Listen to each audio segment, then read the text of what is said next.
الحمد لله نحمده ونستعينه ونستغفره ونؤمن به ونتوكل عليه ونعوذ بالله من شرور أنفسنا ومن سيئات أعمالنا من يهده الله فلا مضل له ومن يضلله فلا هادي له أشهد أن لا إله إلا الله أشهد أن محمدا عبده ورسوله أرسل رسوله بالحق بشيرا ونذيرا أعوذ بالله السميع العليم من الشيطان الرجيم من همزه ونفخه ونفسه بسم الله الرحمن الرحيم يا أيها الذين آمنوا اتقوا الله حق تقاته ولا تموتن إلا وأنتم مسلمون يا أيها الناس اتقوا ربكم الذي خلقكم من نفس واحدة وخلق منها زوجها وبث منهما رجالا كثيرا ونساء واتقوا الله الذي تساءلون به والأرحام إن الله كان عليكم رقيبا يا أيها الذين آمنوا اتقوا الله وقولوا قولا سديدا يصلح لكم أعمالكم ويغفر لكم ذنوبكم ومن يطع الله ورسوله فقد فاز فوزا عظيما أما بعد فإن خير الحديث كتاب الله وخير الهدي هدي محمد صلى الله عليه وسلم وشر الأمور محدثاتها وكل محدثة بدعة وكل بدعة ضلالة وكل ضلالة في النار وقال سبحانه وتعالى في القرآن المجيد شهر رمضان الذي أنزل فيه القرآن هدى للناس وبينات من الهدى والفرقان بزرگان محترم، امت محمدیہ کے غیور حوصلہ مند نوجوان ساتھیوں،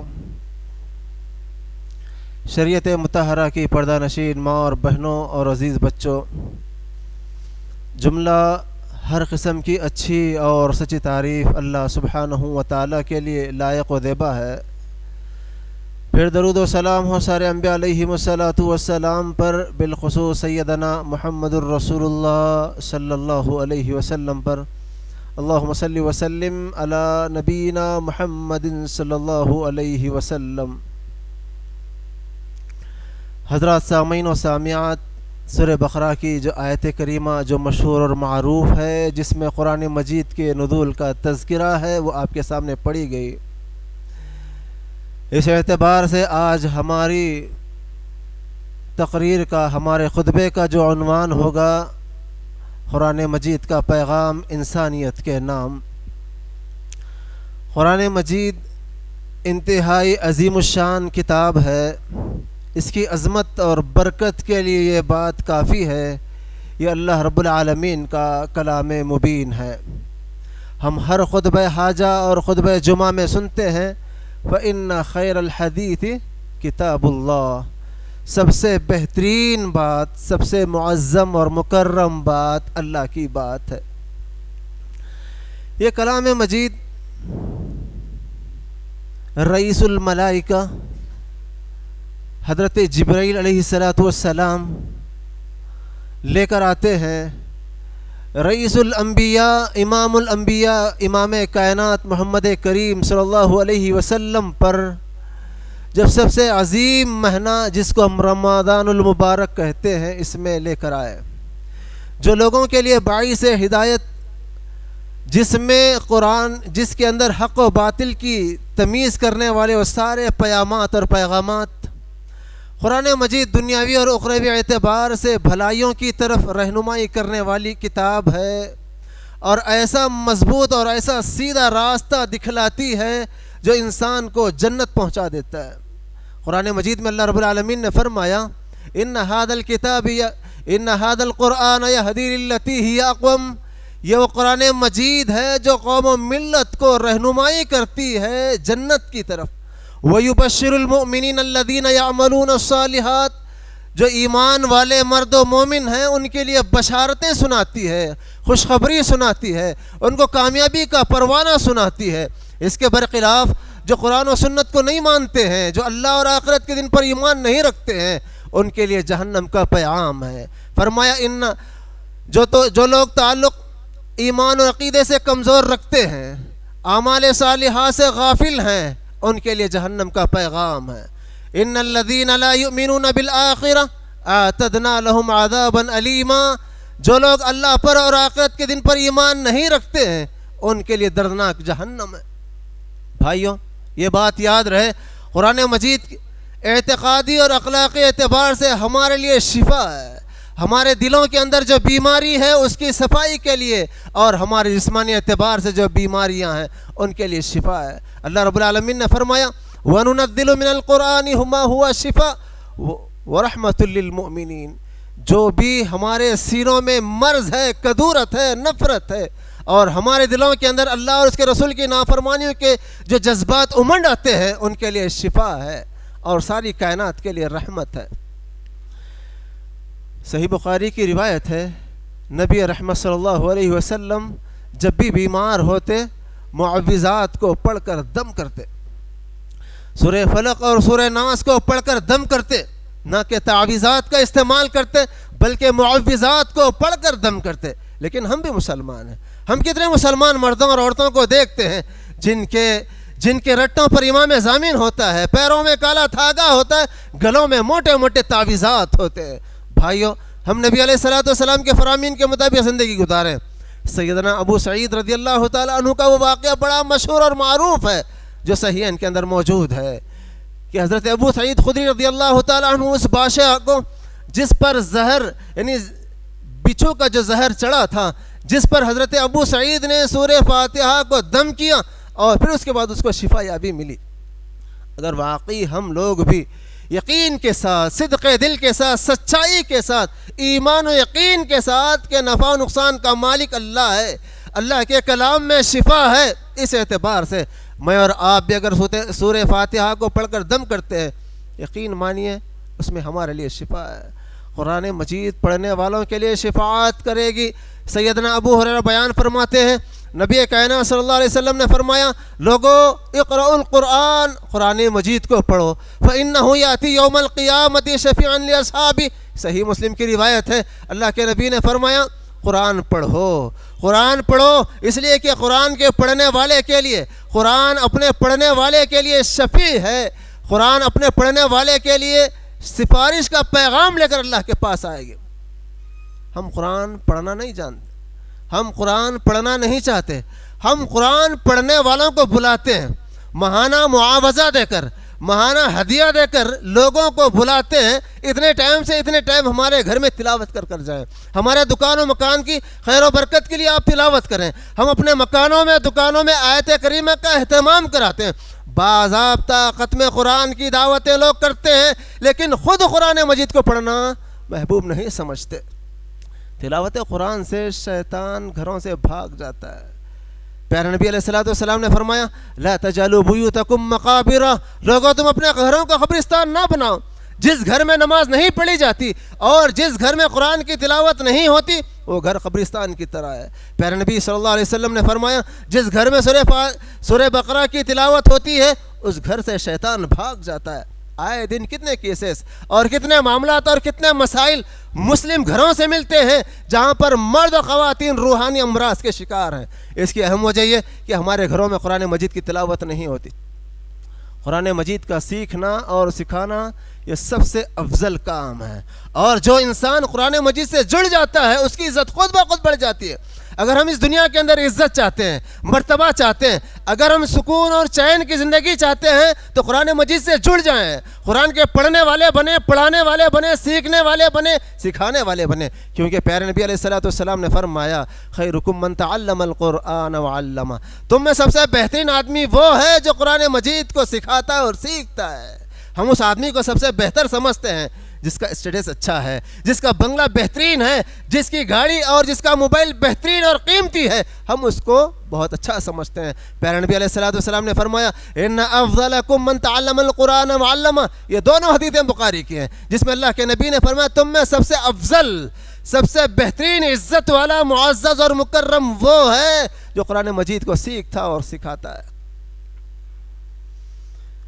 سیدنا عمر بن الخطاب رضی اللہ تعالیٰ عنہ فرمایا کرتے، لوگوں، نبی کائنات صلی اللہ علیہ وسلم نے فرمایا ان اللہ یرفع بهذا الکتاب اقواما ویضع به آخرین، یہ صحیح مسلم کی روایت ہے۔ یقیناً اللہ رب العزت بہت سارے لوگوں کو اس قرآن مجید کے ذریعے معزز اور مکرم بنایا، اور بہت سارے لوگ اسی قرآن مجید کی وجہ سے ذلیل اور رسوا ہوئے۔ مطلب جن لوگوں کی زندگی میں قرآن چڑھ گیا، جن کی زبانوں پر قرآن چڑھ گیا، جن کی زندگی کے اندر قرآن و سنت کا آئینہ بن گیا، جن لوگوں نے قرآن مجید کو اپنا اسوہ بنا لیا، وہ کامیاب ترین ہو گئے۔ اور جن لوگوں نے قرآن مجید سے دوری اختیار کی، قرآن مجید کو اٹھا کر تابدانوں میں رکھا یا قرآن مجید کے منکر بنے، وہ لوگ ذلیل اور رسوا ہوئے۔ پیارے نبی صلی اللہ علیہ وسلم کے اصحاب کو ہم دیکھتے ہیں، ایمان لانے سے پہلے، قرآن مجید کو اپنانے سے پہلے ان کی زندگی کیسی تھی؟ وہ آپس میں ایک دوسرے کے جانی دشمن تھے، تھوڑی تھوڑی بات پر لڑائی کے لیے نکل جاتے، مرنے اور مٹنے کے لیے تیار ہوتے۔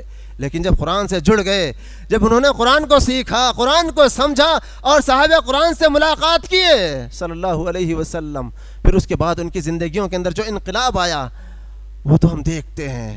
بھوک کے مارے زمین پر پڑے ہوئے ہیں، پیاس کے مارے زمین پر پڑے ہوئے ہیں، اور ان کو پانی پیش کیا جاتا ہے تو کہتے ہیں بھائی مجھ سے زیادہ میرے بھائی کو ضرورت ہے، اس کو پانی پیش کرو۔ اور پہلا جب گھوم کر 6-7 آدمی کے بعد واپس آتا ہے وہ شہید ہو جاتا ہے، سبحان اللہ۔ اور وہ واقعہ ہم نہیں بھول سکتے جو صحابی رسول نے پیارے نبی صلی اللہ علیہ وسلم کے مہمان کو اپنے گھر میں رکھ کر اپنے گھر کا چراغ بجھایا، اور میاں بیوی کے اس معاملے کو سن کر، اس معاملے کو دیکھ کر رب ذوالجلال نے مسکرایا، اور پھر یہ بات ذہن میں رہے کہ اللہ رب العالمین نے قرآن مجید کے اندر ان کی تاریخ کو مرتب کر دیا، یؤثرون علی انفسہم ولو کان بہم خصاصہ۔ یہ ایمان والے وہ ہیں جو اللہ کے عزیز، اللہ کے محبوب بندے وہ ہیں جو خود بھوکے رہ کر اوروں کو کھلاتے ہیں۔ خود نہ تھے جو راہ پر اوروں کے ہادی بن گئے، جو راستے پر خود نہیں تھے، جن کو ایمان اور جن کو صحیح طریقہ نہیں معلوم تھا، جن کے پاس انسانیت نام کی چیز نہیں تھی، جن کو اونٹوں کا چرانا نہیں آتا تھا، وہ انسانیت کی باغ ڈور سنبھالنے لگے۔ اور تو اور ان کے طور طریقے اور ان کے ایمان اور عقیدے کو مثال بنایا گیا۔ اللہ رب العالمین نے فرمایا فَإِنْ آمَنُوا بِمِثْلِ مَا آمَنْتُمْ بِهِ فَقَدِ اهْتَدَوْا، اگر یہ لوگ دنیا میں کامیاب ہونا چاہتے ہیں، اگر یہ راہ راست پر آنا چاہتے ہیں، یہ لوگ کامیاب اس وقت ہیں جب تمہارے ایمان لانے کی طرح ایمان لائیں۔ صحابہ کے ایمان کو کسوٹی بنایا گیا، اور ہم ہر نماز میں منہج اور طریقے کی دعا کرتے ہیں، اہدنا الصراط المستقیم، اللہ ہمیں سیدھے راستے پر چلا، صراط الذین انعمت علیہم، اللہ ان لوگوں کے راستے پر چلا جن پر تو نے انعام کیا ہے، جن پر تیرے انعامات ہوئے ہیں، جن پر تیرے اکرامات ہوئے، غیر المغضوب علیہم ولا الضالین، اللہ ہمیں ان لوگوں کے راستے پر نہ چلا جن پر تیرا غضب ہوا ہے، جن پر تیری پٹکار اور تھو ہوئی ہے۔ یہی وہ قرآن و سنت کے علم بردار تھے، جن کی زندگی، جن کا اسوہ، جن کا چلنا پھرنا، جن کے معاملات قرآن اور سنت تھے، جن کے بارے میں نبی کائنات نے کہا تھا اعملوا ما شئتم فقد وجبت علیکم الجنہ، لوگو تم جو کرنا چاہو کر لو۔ بدر کے بعد پیارے نبی نے اپنے اصحاب سے کہا تھا تم جو کرنا چاہو کر لو، تم پر اللہ نے جنت کو واجب کی ہے، لیکن جو جی میں آیا وہ نہیں کیے، وہ وہی کیے جو نبی کائنات سے قرآن کی روشنی میں ان کو پیام ملا تھا، پیغام ملا تھا۔ آئیے بھائیوں، کچھ پیامات کی شکل میں ہم جانتے چلیں۔ یہ وہ باتیں میں الگ سے کوئی نمونہ اور ماڈل کے طور پر نہیں پیش کروں گا، بلکہ وہ باتیں جو ہم جانتے ہیں، فَذَكِّرْ فَإِنَّ الذِّكْرَىٰ تَنفَعُ الْمُؤْمِنِينَ کے تحت بس تذکیری باتیں میں آپ کو یاد دلاتا ہوں۔ پہلی بات جو انسانیت کے نام پیارے نبی علیہ السلام سے خطاب کر کر اللہ نے ساری کائنات کے نام قرآن کے ذریعے پیام دیتا، وَعَلَمْ أَنَّهُ لَا إِلَهَ إِلَّا اللَّهُ، اے نبی صلی اللہ علیہ وسلم آپ جان لیجئے اللہ اکیلا ہے، وَعَلَمْ أَنَّهُ لَا إِلَهَ إِلَّا اللَّهُ، جس کے علاوہ کوئی معبود برحق نہیں، وہ سچا معبود ہے۔ مطلب سیدھی بات کہ ایمان والوں انسانوں کو اس بات کا پیغام دیا گیا کہ واحد اللہ کو نفع و نقصان کا مالک مانے، اللہ رب العالمین کی الہی الوہیت میں، ربوبیت اور اسماء صفات میں کسی کو شریک نہ سجائیں۔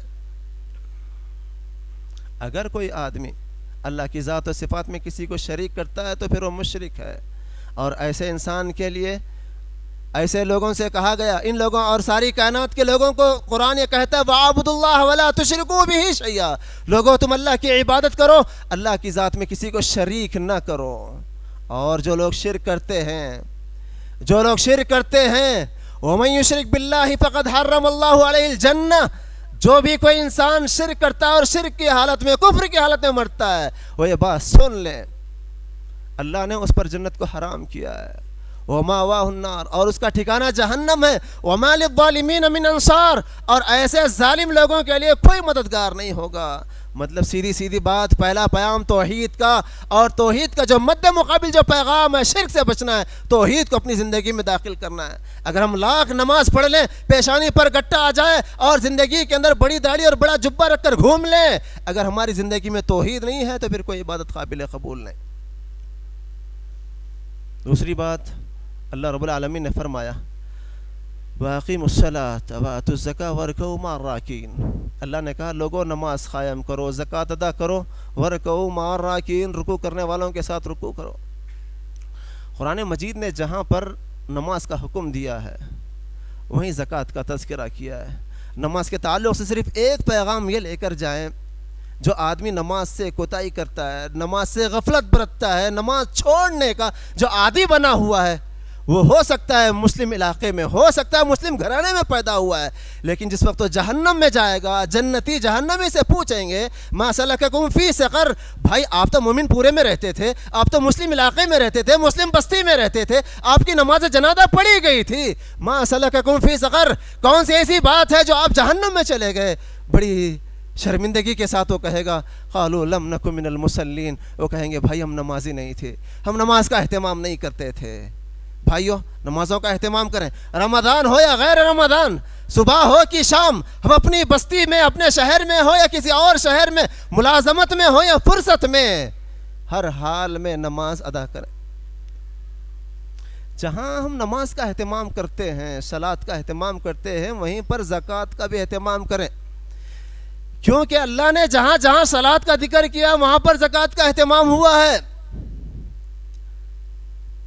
حضرت عبداللہ بن مسعود فرماتے ہیں لوگوں تمہیں جہاں پر اقامت صلاۃ کا حکم دیا ہے وہیں پر ایتاء زکوٰۃ کا حکم دیا گیا ہے، جہاں پر نماز پڑھنے، نماز کے ادا کرنے کا حکم دیا ہے وہیں پر زکوٰۃ کے ادا کرنے کا حکم دیا ہے۔ اگر تم صرف نماز ادا کرتے ہو، صاحب حیثیت ہو کر زکوٰۃ نہیں دیتے تو تمہاری نماز قابل قبول نہیں۔ کیوں؟ اس لیے کہ دونوں حکم ایک ساتھ ہوئے ہیں۔ حضرت ابوبکر صدیق کا جو واقعہ جس کا تذکرہ ہم سیرت سے معلوم کرتے ہیں، معلوم یہ ہوتا ہے جو معنی نے زکوٰۃ ہے، جو لوگ اللہ کے نبی کے زمانے میں زکوٰۃ ادا کرتے تھے، اگر وہ زکوٰۃ سے انکار کرتے ہیں تو ان کے خلاف آپ نے اعلان جنگ کیا۔ اور اعلان جنگ کس کے ساتھ ہوتا ہے؟ زکوٰۃ اسلام کا بنیادی رکن ہے، ہر صاحب نصاب پر سال میں ایک دفعہ واجب ہے۔ زکوٰۃ کے اندر پاکی، صفائی اور نشو و نما، مال کے بڑھوتری، جس کے معنی تطہیر اور نمو کے آئے ہیں، یعنی مال کے بڑھنے اور مال کے پاک صاف ہونے کا تصور ایمان والوں کو دیا گیا کہ آپ مومن ہیں، مسلمان ہیں، آپ اپنے مال کی زکوٰۃ دیتے ہیں، اللہ آپ کے مال کی حفاظت کرے گا، مال میں خیر و برکت ہوگی، یہ تعلیم دی گئی۔ آدمی جب زکوٰۃ ادا کرتا ہے تو اس کا مال حلال ہوتا ہے، طیب اور پاک ہوتا ہے، کنز خزانہ نہیں بنتا، ورنہ وہ مال کنز بنتا ہے، خزانہ بنتا ہے اور ناپاک ہوتا ہے۔ اور سب سے بڑی بات یہ کہ جو آدمی صاحب حیثیت ہونے کے بعد مال میں زکوٰۃ ادا نہیں کرتا ہے، اس کی خیر و برکت اڑا دی جاتی ہے۔ جب ہم اسلامی عبادات کو پڑھتے ہیں، جائزہ لیتے ہیں، تو یہ بات معلوم ہوتی ہے مسلمانوں کے اندر عبادات کے ذریعے سے کریمانہ اخلاق، اوصاف حمیدہ کو منور کیا گیا، ان کو سدھارنے اور سنوارنے کی کوشش کی گئی ہے۔ آپ کسی بھی معاملے کو لیں، شہادتین کا ایک آدمی اقرار کرتا ہے، اشہد اللہ الہ الا اللہ اشہد ان محمد عبدہ و رسولہ کا اقرار کرتا ہے، تو جنت کے حصول کا جذبہ، جہنم سے بچنے کا ایک اعتقاد دیا جاتا ہے. اور نماز کے ذریعے کہا گیا ان الصلاۃ تنہی عن الفحشاء والمنکر، صلاۃ نماز برائی اور منکر چیزوں سے روکتی ہے. اگر کوئی آدمی نمازی پڑھتا ہے برائی بھی کرتا ہے، نمازی پڑھتا ہے منکر میں برابر قائم ہے، تو مطلب یہ کہ اس کی صلاۃ اس کو فائدہ نہیں پہنچا رہی ہے. اللہ ہم سب کی نمازوں کا فائدہ ہمیں نصیب فرمائے. اور روزے کا مقصد بار بار ہم رمضان میں سن رہے ہیں کہ جس طرح روزے تم سے پہلے کے لوگوں پر فرض ہیں، تم پر یا ایھا الذین آمنوا کتب علیکم الصیام کما کتب علی الذین من قبلکم لعلکم تتقون. روزے کی فرضیت کا اہم مقصد یہ ہے لعلکم تتقون، تاکہ متقی بن جاؤ، اللہ سے ڈرنے والے اور پرہیزگار بن جاؤ. زکوٰۃ کا مقصد کیا ہے؟ مال اور نفس کا تزکیہ. زکوٰۃ کی ادائیگی کا مطلب یہ کہ جو آدمی زکوٰۃ ادا کرتا ہے اس کا مال بھی پاک ہوتا ہے، اس کا نفس بھی پاک ہوتا ہے. کیوں؟ اللہ تعالیٰ نبی کائنات صلی اللہ علیہ وسلم سے حکم دیا تھا خذ من اموالہم صدقۃ تطہرہم وتزکیہم. اے اللہ کے نبی علیہ الصلوۃ والسلام، آپ لوگوں سے زکوٰۃ لیجئے، ان کے مالوں کو پاک کیجئے، ان کے لیے آپ دعا کیجئے. زکوٰۃ ادا کرنے والا اپنے مال کو حلال طریقے سے حاصل کرنے کی کوشش کرے گا، کیونکہ وہ اس بات کا احساس رکھتا ہے جو میں زکوٰۃ دے رہا ہوں اللہ اس کو قبول کرنے والا ہے. مطلب یہی بات ہوئی کہ جو آدمی زکوٰۃ دینے کا معمول اپنی زندگی میں اختیار کرتا ہے وہ حرام کی طرف آگے نہیں بڑھے گا، حلال کو اختیار کرے گا. کیوں؟ اس لیے کہ اللہ رب العالمین نے فرمایا یا ایھا الذین آمنوا انفقوا من طیبات ما کسبتم، جو تم حلال پاکیزہ روزی کمائے ہو اس میں سے اللہ کی راہ میں خرچ کرو. مطلب یہ کہ آدمی جو غلط طریقے سے کمایا، سود اور رشوت کے ذریعے سے یا پھر اور غلط طریقے سے جو گھٹالا کر آدمی روپیہ پیسہ اپنے ہاتھ میں لیا ہے، تو وہ آدمی زکوٰۃ نہیں دے گا، اور دیتا بھی ہے تو پھر اس کو قبول نہیں. نبی رحمت صلی اللہ علیہ وسلم نے فرمایا تھا یا ایھا الناس ان اللہ طیب لا یقبل الا طیبا. لوگو، اللہ پاک ہے، پاکیزہ چیزوں کو پسند کرتا ہے. زکوٰۃ ادا کرنے والے کے دل سے بخیلی کا جو مرض ہے وہ ختم کیا جاتا ہے، بخیلی کا جو جذبہ ہوتا ہے وہ ختم کیا جاتا ہے، جو بہت بڑی کامیابی ہے. اللہ نے فرمایا وَمَن يُوقَ شُحَّ نَفْسِهِ فَأُولَٰئِكَ هُمُ الْمُفْلِحُونَ. اور جس آدمی کو، جس انسان کو، جس مرد و خاتون کے دل سے مال کی محبت ختم کی جاتی ہے، حرص اور لالچ کو ختم کیا جاتا ہے، اللہ نے کہا فَأُولَٰئِكَ هُمُ الْمُفْلِحُونَ، ایسے لوگ کامیاب ہیں. اللہ ہم سب کو کامیاب لوگوں میں شمار فرمائے. زکوٰۃ، صاحب زکوٰۃ کو اس بات کی تعلیم دیتا ہے کہ وہ اپنے مال کو جو کما رہا ہے اس میں اس کے ماں باپ، بیوی، بچے، اپنے دوست احباب، اپنے متعلقین، اپنے رشتہ داروں کے علاوہ محتاجوں اور مسکینوں اور حاجت مندوں کا بھی اس میں حق ہے. کیوں؟ قرآن کہتا ہے والذین فی اموالہم حق معلوم للسائل والمحروم. جو تمہارے مال میں معلوم طریقے سے مقدار میں حق ہے، پوچھنے والے کے لیے اور نہ پوچھنے والے. جو سائل ہوتے ہیں، مانگنے والے ہوتے ہیں، وہ پوچھتے ہیں بھائی اللہ کے نام پر ہم کو کچھ دو. معاشرہ اور سماج کے کچھ ایسے لوگ ہوتے ہیں جن کی کمائی جن کی زندگی میں ناکافی ہوتی ہے، اور ایسے لوگوں کے لیے جو اپنے مال کا کچھ حصہ نکالتے ہیں، مطلب یہ کہ وہ اپنے دل سے بخیلی کو ختم کر رہے ہیں، اور پھر یہ کہ مانگنے والے اور نہ مانگنے والوں کا حق ادا کر رہے ہیں. الحمدللہ ہر دور میں، ہر وقت اللہ کے نیک بندے اور بندیاں ہوتی ہیں جو اپنی زندگی کے اندر اس کا اہتمام کرتے ہیں. اللہ مجھے اور آپ کو بھی عمل کی توفیق عنایت فرمائے. صاحب الخیر، جو صاحب زکوٰۃ ہوتے ہیں، زکوٰۃ دینے والے، عبادت کے ساتھ ساتھ حسن اخلاق کے پیکر بنتے ہیں. ساتھ ہی ساتھ جہاں پر حسن اخلاق کے پیکر بن رہے ہیں وہیں پر فرشتوں کی دعاؤں کے مستحق بنتے ہیں. روزانہ اللہ کا فرشتہ اعلان کرتا ہے اللہم آتی منفقا خلفا، اللہ جو تیری راہ میں خرچ کرتا ہے اس کو تو اور عطا فرما، اللہ جو تیری رضامندی کے لیے دیتا ہے اس کو تو مزید نواز. اور دوسرا فرشتہ کہتا ہے اللہم آتی ممسکا تلفا، جو آدمی کنجوسی کرتا ہے، بخیلی کرتا ہے، جو تیری راہ میں نہیں دیتا ہے، اللہ تو اس کے مال کو برباد کر دے. اللہ اکبر کبیرہ. بھائیو، ہمارے لیے اختیار ہے، چاہے تو ہم پہلے فرشتے کی دعا لے سکتے ہیں، چاہے تو دوسرے کی فرشتے کی دعا لے سکتے ہیں.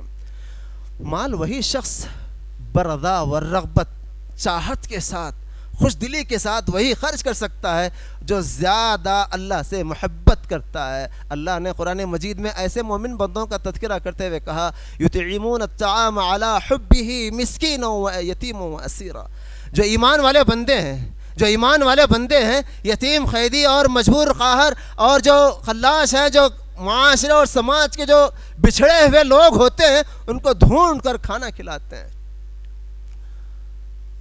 اس کے برخلاف جو لوگ مال سے محبت کرتے ہیں، مال کو جمع کر رکھتے ہیں، ان کے لیے قرآن کا پیغام الگ، ویل لکل ہمزۃ لمزہ الذی جمع مالا وعددہ یحسب ان مالہ اخلدہ، جو یہ سمجھتا ہے کہ یہ مال ہمیشہ کے لیے رہے گا، جبکہ وہ مال اس کا مال نہیں۔ جو آدمی اپنی زندگی میں کھا لیا پی لیا وہ مال اس کا ہے، اور جو پہن کر پھاڑ دیا وہ اس کا ہے، اور جو اللہ کی راہ میں خیرات کیا، جو اللہ کی راہ میں زکوٰۃ و صدقات کی شکل میں خرچ کرتا ہے، وہ اس کا مال ہے۔ مبقیہ جو مال ہے پیچھے آنے والے وارثین کا ہے۔ اب پتہ نہیں اس کے وارثین اس کے لیے کار خیر بنیں گے، پتہ نہیں اس کے لیے وہ عذاب کا ذریعہ بنے، اللہ ہماری حفاظت فرمائے۔ اور ساتھ ہی ساتھ قرآن یہ بھی کہا، قرآن کا پیغام مال سے محبت کرنے والوں کے لیے یہ ہے والذین یکنزون الذهب والفضة ولا ينفقونها في سبيل الله فبشرهم بعذاب علیم، جو لوگ اپنے مالوں کو جمع کر رکھتے ہیں، کاؤنٹ کر رکھتے ہیں، اللہ کی راہ میں خرچ نہیں کرتے ہیں، آپ اے اللہ کے نبی صلی اللہ علیہ وسلم ان کو دردناک عذاب کی خوشخبری سنائیے۔ وہ کون سا دن ہوگا؟ قیامت کا دن، یوم یحمى علیہ فی نار جہنم، جس مال کو اس نے جمع کر کے رکھا تھا اس مال کو گرم کیا جائے گا، تپایا جائے گا، اور قیامت کے دن اس سے سینکے دیے جائیں گے، پیشانی پر، بازوؤں پر، پیٹوں پر، اور کہا جائے گا ھذا ما کنزتم، یہ وہ مال ہے جس سے تم محبت کرتے تھے، جس سے تمہاری چاہت تھی، جس کو تم کاؤنٹ کر رکھتے تھے، جس کو تم چھپا کر رکھتے تھے، لانفسکم، اپنے لیے، فذوقوا ما کنتم چکھو مزہ۔ اللہ سے دعا کیجیے اللہ ہم سب کی حفاظت فرمائے۔ عزیز بھائیوں، ایک پیغام یہ بھی لے کر جائیں، جہاں صلاۃ کے قیام کا حکم قرآن اور سنت میں ملا ہے، وہیں پر زکوٰۃ کے ادا کرنے کا حکم ملا ہے، لیکن یہ عجیب بات ہے، ہم اپنے معاشرے کے اندر دیکھتے ہیں کہ ہم مساجد بنائے جا رہے ہیں، مساجد کو جذبات کے ساتھ اپنے عطیات دیتے ہیں، بڑی بڑی عالیشان مساجد ہم تعمیر کر رہے ہیں اور خوشی اور جذبے کا اظہار کرتے ہیں، اور اس میں کوئی رکاوٹیں نہیں، الحمدللہ۔ تو پھر زکوٰۃ کے اجتماعی شکل کو منظم کرنے میں کون سی رکاوٹ اور کون سی آفت آ پڑی تھی مسلم معاشرے پر، جو مسلم معاشرے نے آج تک نوٹس نہیں لی؟ بھلا یہ کون سی ایسی مجبوری تھی مسلمانوں کے اندر جو ہر بستی میں جس طرح مسجد کا اہتمام کرتے ہیں، جہاں پر چند مسلمان ہونے کے بعد فوراً اس محلے کے لیے مسجد کا انتظام کرتے ہیں، وہیں پر مسلمانوں کو چاہیے تھا کہ وہیں پر ایک بیت المال کا قیام عمل میں لاتے، معاشرے اور سماج کے کسی امانتدار اور دیانتدار لوگوں کے ہاتھ میں اس کی پونجی دے دیتے تو وہ اس بات پر عمل کرتے تؤخذ من اغنیاءہم وترد علی فقرائہم، مالدار جو معاشرے کے ہیں ان سے مال لیا جاتا، غرباء مساکین جو مستحقین ہیں، جو ضرورت مند ہیں، ان تک وہ چیز پہنچ جاتی۔ لیکن عمل نہ ہونے کا نتیجہ کیا ہے؟ نتیجہ یہ ہے کہ غربت و افلاس کا وہ بھیانک منظر جو آج ہم دیکھتے ہیں، بدقسمتی سے آج ہماری ہر گلی اور ہر کوچے میں جہاں پر مسجد ہوتی ہے، مسجد سے باہر نماز پڑھ کر مصلی نکلتے ہیں تو برقع پوش خواتین، بچے، بوڑھے جہاں پر خیرات کی وصولی کے لیے کھڑے ہوتے ہیں۔ اس کی کیا وجہ ہے؟ اس کی وجہ یہی کہ مسلم معاشرے کے اندر زکوٰۃ کا منظم طریقہ ترتیب نہیں دیا گیا، جو شریعت اسلامیہ کو مطلوب اور مقصود ہے۔ ہم زکوٰۃ نکال رہے ہیں، کپڑے خریدتے ہیں، ہم بانٹ دیتے ہیں، اور معاشرے سماج کے تمام لوگ محلے کے چند لوگوں کو پہنچ دیتے ہیں۔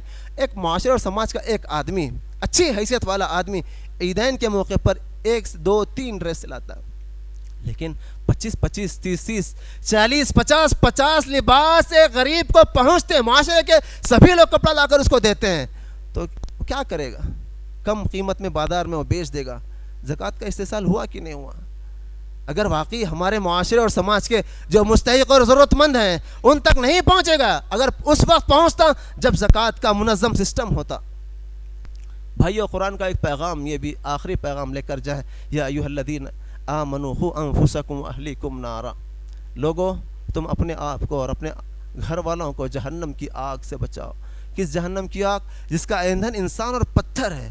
اس جہنم کی آگ سے بچنے کا حکم دیا گیا. یہ ہماری سعادت ہے, یہ ہماری خوش نصیبی ہے کہ اللہ کے فضل اور اس کے کرم سے پھر ایک دفعہ ہم ماہ رمضان میں داخل ہیں, جس کا نصف حصہ نکل چکا ہے. اب جو نکلا اس پر افسوس اور حسرت کرنے کی ضرورت نہیں. کتنے بھائی ہیں جنہوں نے رمضان کے قیام کا اہتمام کیا. کیوں؟ قرآن اللہ کے نبی نے فرمایا تھا, من قام رمضان ایمانا واحتسابا فقد غفر له ما تقدم من ذنبه. جس نے ایمان و یقین کے ساتھ رمضان کے قیام کا اہتمام کیا, تراویح کا اہتمام کیا, اللہ اس کے پچھلے تمام گناہوں کو معاف کر دے گا. جس نے ایمان و یقین کے ساتھ رمضان کے روزوں کا اہتمام کیا, اللہ اس کے روزوں کی برکت سے اللہ اس کے گناہوں کو معاف کر دے. بھائیو, رمضان کی مناسبت سے جہنم سے جو آزادی کے پروانے ملتے, جہنم سے عام طور پر اللہ تعالیٰ جو افطار کے موقع پر اور دن اور رات میں جو جہنم سے آزادی کے پروانے ملتے ہیں, ایسے موقع پر مجھے اور آپ کو چاہیے کہ ہم اللہ سے دعائیں کرتے رہیں, اللہم اجرنی من النار, اللہم اجرنی من النار, اللہ مجھے جہنم سے بچا. اور اسی طریقے سے پیارے نبی علیہ السلام نے فرمایا, اللہم انی اسألک الجنہ واعوذ بک من النار. 3 مرتبہ پڑھنا ہے صبح و شام. اللہم انی اسألک الجنہ واعوذ بک من النار, اللہ میں تجھ سے جنت کا سوال کرتا ہوں, اللہ تو مجھے جہنم سے بچا. خود جہنم اللہ سے فریاد کرے گی, اللہ یہ مجھ سے بچنا چاہتا تھا, اس کو بچا دے. جنت اللہ سے فریاد کرے گی, اللہ یہ تجھ سے میرا سوال کرتا تھا, اس کو جنت میں داخل کر دے. تو مجھے اور آپ کو کیا کرنا ہے؟ صوم و صلات کا اہتمام کرنا ہے, صدقات و خیرات کا اہتمام کرنا ہے, ذکر و اذکار توبہ و استغفار کے ذریعے, قیام اللیل کے ذریعے سے اپنے آپ کو منور کریں. ابھی چند دنوں کے اندر آخری عشرہ آئے گا, آخری عشرے کے اندر اپنے آپ کو خریداری کے اندر نہ داخل کریں, گھروں کو سنوارنے میں اپنے آپ کو مصروف نہ رکھیں, عید کی تیاری کرنے کے اندر اپنا وقت ضائع نہ کریں, بلکہ زیادہ سے زیادہ وقت اللہ سے اپنا رابطہ اور کنیکشن جوڑیں. اور یہ رابطہ اس وقت ہوگا جس وقت ہمارا تعلق قرآن سے ہوگا. اگر ہمارا قرآن سے تعلق ہوگا تو قرآن ہمارے لیے شفیع بنے گا, ہمارے لیے سفارش کرے گا, ریکمینڈ کرے گا. اگر ہم قرآن سے دل نہیں لگائیں گے, قرآن کے پڑھنے والے, پڑھانے والے, سیکھنے والے اور سکھانے والے نہیں بنیں گے, قرآن پر عمل کرنے والے نہیں بنیں گے, تو اتنی بات یاد رکھنا, جو رسول رحمت صلی اللہ علیہ وسلم اپنی امت پر بڑے مہربان ہیں, قرآن نے آپ کے بارے میں بڑی تعریفیں کی ہے, اس کے باوجود آپ قیامت کے روز اللہ کی بارگاہ میں ہماری شکایت درج کریں گے, ہمارے نام, ان لوگوں کے نام جو قرآن سے دوری اختیار کرتے ہیں. نبی کیس درج کریں گے. کیا کریں گے؟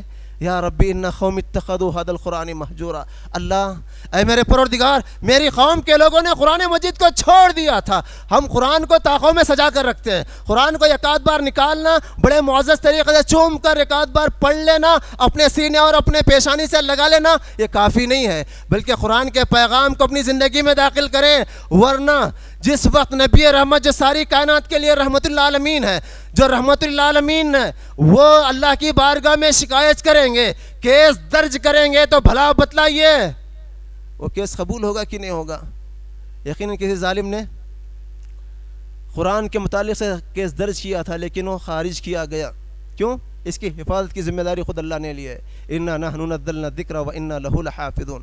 لیکن بھائیو, اگر ہم قرآن کو نہیں مانیں گے, قرآنی تعلیمات کو نہیں مانیں گے, قرآنی پیامات کو اپنی زندگی میں داخل نہیں کریں گے, اتنی بات یاد رکھیے, اللہ ہم کو فنش کرے گا, ہماری جگہ ایسی قوم کو لائے گا جو ہم جیسی نہیں ہوگی. یہ بھی قرآن کا پیام ہے. اللہ سے دعا ہے, اللہ مجھے آپ کو ساری کائنات کے لوگوں کو کتاب و سنت کی باتیں سننے, سمجھنے اور اس پر عمل پیرا ہونے کی توفیق عنایت فرمائے. اللہ تو ہم سب پر رحم فرما, کرم فرما, جانے اور انجانے میں جو بھی ہم سے گناہ کے کام ہوتے ہیں, اللہ ہم سب کے گناہوں کو معاف فرما, اللہ ہم سب کی نیکیوں کو قبول فرما, آسمان سے زمین سے بے شمار رحمتیں برکتیں نازل فرما. الہ العالمین, عالم اسلام کے مسلمانوں کی حفاظت فرما, بالخصوص ہمارے ملک ہندوستان کے سبھی مرد و خواتین کی عزت و آبرو کے, ایمان اور عقیدے کی حفاظت فرما. اللہ جو ہمارے بھائی بہنیں جہاں بھی پریشان حال ہیں, اللہ ان سب کی ان کی پریشانیوں کو آسانیوں میں تبدیل فرما. جو بیمار ہیں اللہ انہیں شفا کاملہ عاجلہ عطا فرما. جو مقروض ہیں اللہ ان کے قرضوں کے اندر آسانی عطا فرما. اللہ تو ہم سب کی دعاؤں کو قبول فرما. اللہ ہمارے صلات کو, ہمارے قیام کو, ہمارے نمازوں کو, روزوں کو, صدقات و خیرات کو قبول اور منظور فرما. الہ العالمین, ہمارے معاشرے اور سماج کے اندر جو بھی پریشان حال ہیں اللہ ان کی پریشانیوں کو آسانی میں تبدیل فرما. اللہ ہم سب کے دکانوں میں مکانوں میں خیر و برکت عطا فرما. اللہ قرآن کے جو ایک ایک چھوٹا یا بڑا پیغام ہے اس پیغام کو اپنی زندگی میں داخل کرنے کے اللہ ہم سب کو توفیق عنایت فرما. الہ العالمین ہم سب کو اپنے اپنے ماں باپ کے حق میں صدقہ جاریہ بنا, ہماری اولاد کو ہمارے لیے ایثار ثواب کا ذریعہ بنا.